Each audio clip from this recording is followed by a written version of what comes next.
तुम्ही पाहत आहात MCN न्यूज मराठी।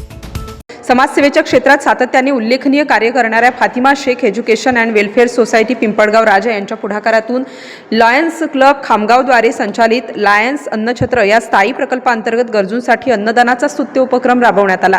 अन्न हे पूर्ण ब्रह्म या उदात्त विचारावर आधारित हा उपक्रम समाजातील मानवतेचा जागर करणारा ठरला। 11 जानेवारी 2026 रविवार रोजी सकाळी 10:20 शासकीय सामान्य रुग्णालय खामगाव शिदोरी गृह येथे हा उपक्रम पार पडला। यावेळी रुग्णालयातील गरजू रुग्ण व त्यांच्या सोबत आलेल्या नातेवाईकांना मोफत व पौष्टिक भोजनाचे वाटप करण्यात आले।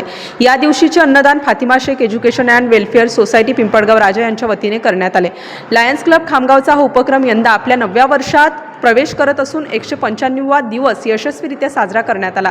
समाजातील गरीब गरजू व असहाय्य घटकांसाठी सातत्याने सेवा देणारा लायन्स अन्नछत्र हा प्रकल्प केवळ अन्नदानापुरता मर्यादित न राहता सामाजिक बांधिलकीचा एक प्रेरणादायी आदर्श बनला आहे। या कार्यक्रमात सामाजिक कार्यकर्ते नझर मोहम्मद, रेडियंट इन्स्टिट्यूट नांदेडचे व्यवस्थापकीय संचालक SM सईम मजीद यांची प्रमुख उपस्थिती लाभली। MCN न्यूज मराठीकरिता गजानन खंडारे, पिंपळगाव राजा। आज 11 जनवरी है और हमने जो कार्यक्रम गवर्नमेंट हॉस्पिटल खामगांव में रखा है, ये फातिमा शेख जो ज्योतिबा फुले की सहयोगी रही है, जिसका जन्म महाराष्ट्र के गंजपेट में हुआ।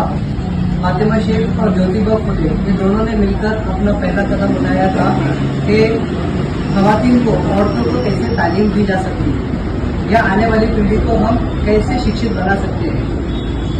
इसके लिए उनका उठाया हुआ हर कदम जो है तो आज तक ज्योतिबा फुले का हम देखते हैं कि सक्सेसफुल रहा है, कामयाब रहा है। फातिमा शेख का भी कामयाब कदम रहा है कि आज मुस्लिम खवातीन, मुस्लिम लड़के भी जो पढ़ रही है।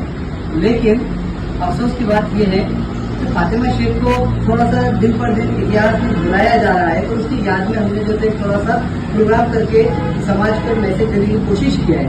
साथ में ये खाने का प्रोग्राम करने का हमारा मकसद ये था कि हम बर्थडे वगैरह में बहुत सारे पैसे जो है तो फांसी में जो तो खर्च कर रहे हैं।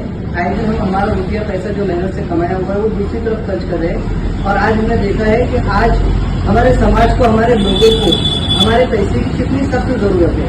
तो मैं चाहता हूँ कि यहाँ से एक अच्छा अमन और शांति और तालीम का एक पैगाम पहुंचे, और जो पढ़े लिखे लोग हैं जो चाहते हैं कि वहाँ पे जो दिखाने की भी कोशिश कर रहे हैं समाज में कि मैं पढ़ा लिखा हूँ, तो वो इस तरह से अपनी तालीम का सबूत दे के हमने जो है तो पढ़ा है और हमारी पढ़ाई हमें कहती है कि हम समाज के कैसे काम आ सकते हैं। जरूरी